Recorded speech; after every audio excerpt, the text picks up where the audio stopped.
मेरे प्रिय दर्शकों, ओम नमः शिवाय। आप लोग कैसे हैं? हमेशा स्वस्थ रहे, मुस्कुराते रहे, भगवान शिव की कृपा बनी रहे। वैदिक ज्योतिष शास्त्र के दृष्टि से शनि ग्रह बहुत ही महत्वपूर्ण ग्रह है और जब भी अपना राशि परिवर्तन करते हैं या गति परिवर्तन करते हैं तो इसका प्रभाव सभी राशियों पर जबरदस्त पड़ता है। श्रावण मास 29 जुलाई से शुरू हो रही है, लेकिन जस्ट इससे 2 दिन पहले शनि अपनी चाल बदल रहे हैं, मार्गी से वक्री हो रहे हैं। इसका प्रभाव सभी राशियों पे बहुत गहरा पड़ने वाला है। इस सिलसिले में आज हम बात करेंगे धनु राशि का।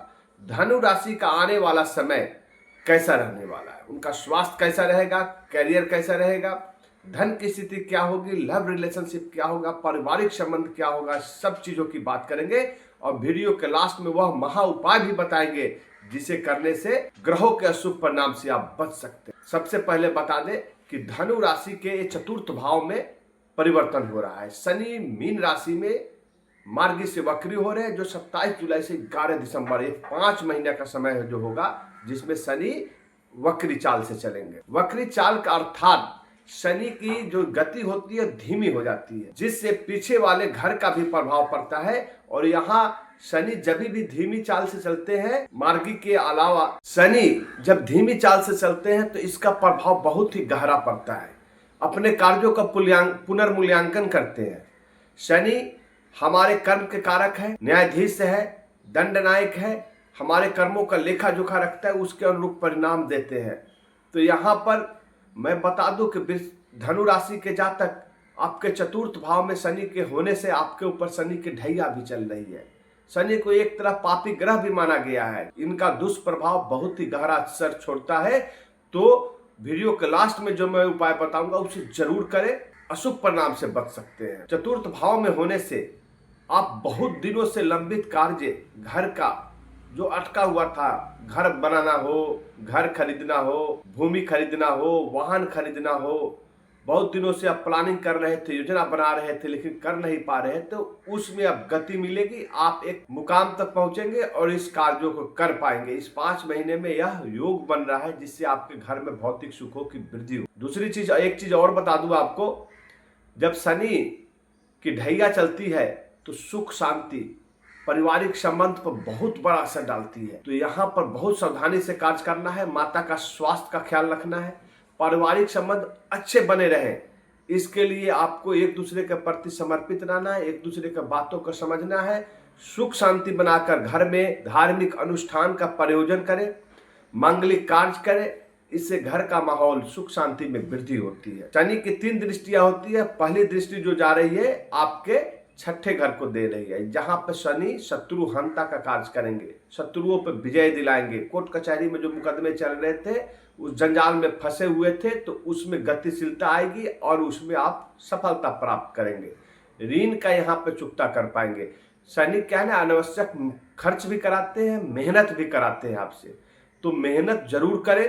जिस घर में रहते हैं उस घर को प्राप्ति के लिए, उसके फल की प्राप्ति के लिए आपको खूब मेहनत करने की जरूरत है। तो मेहनत को करते रहे, घबराए नहीं, परिणाम आपको मिलेगा। जब मेहनत कराते हैं शनि तो परिणाम भी देते हैं, और वक्री चाल में तो परिणाम देने के लिए ही वक्री चाल करते हो।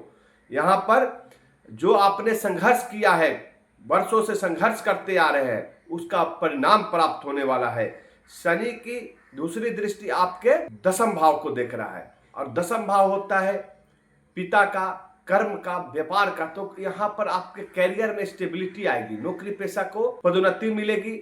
आपको सहकर्मियों और अपने सीनियर के साथ, अधिकारियों के साथ तालमेल बनाकर रखने की जरूरत है। यहाँ पर एक सुखमय कार्यालय का माहौल बनाकर रखने की जरूरत है, जिससे आपको लाभ होगा। पिता का स्वास्थ्य का ख्याल रखें, उनकी बातों को समझे, माने और अनुसरण जरूर करें। व्यापारी है, बिजनेस कर रहे थे, विदेशों में हो या अपने देश में हो, अपने राज्य में हो, अपने क्षेत्र में हो, उसमें इनकी स्टेबिलिटी होगी, उसमें वृद्धि होगी। नया बिजनेस करना चाहते हैं तो कर सकते हैं, आपके लिए शुभ समय है। यहाँ पर शनि की तीसरी दृष्टि आपके लग्न भाव को देख रही है, तो यहाँ पर मानसिक तनाव रहेगा, क्योंकि कार्यों में विलंबता आती है। पारिवारिक सुख शांति जब भंग होती है, क्योंकि आपका चतुर्थ भाव में शनि है, तो यहाँ पर आपको अपने कार्यों में थोड़ा परिवर्तन लाने की जरूरत है। अपने परिवार में सुख शांति का माहौल बने रहे, इसके प्रति आपको ध्यान देने की जरूरत है। मानसिक तनाव रहेगा, नींद संबंधी कुछ आपको परेशानियां झेलना पड़ सकता है, तो इसके लिए दैनिक रूटीन जो होता है, दैनिक दिनचर्या है, उसको ठीक करें, खान पान पर ध्यान दें। ऐसा करते हैं तो आपका स्वास्थ्य में सुधार आएगा और अपने लक्ष्य को प्राप्त करेंगे। सही समय पर जब कार्य होगा तो व्यक्ति को मानसिक तनाव से मुक्ति मिलती है।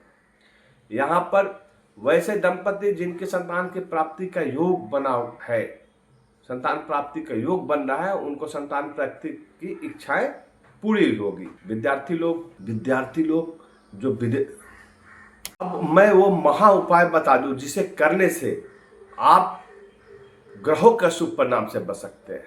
तो प्रत्येक शनिवार को शनि मंदिर में जाकर सरसों तेल का अर्पण करें शनिदेव को, और शनि का बीज मंत्र ओम प्रांग प्रिंग प्रौंग सह शनिचराय नमः एक माला अर्थात 108 बार जाप करें।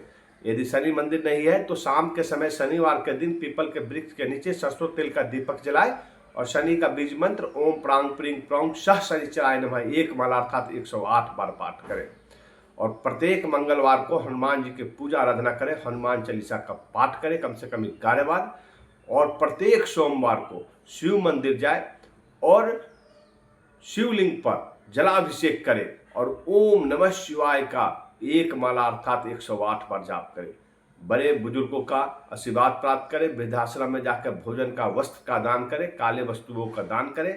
यदि ऐसा करते हैं तो आपके जीवन में खुशियां ही खुशियां रहेगी। ओम नमः शिवाय।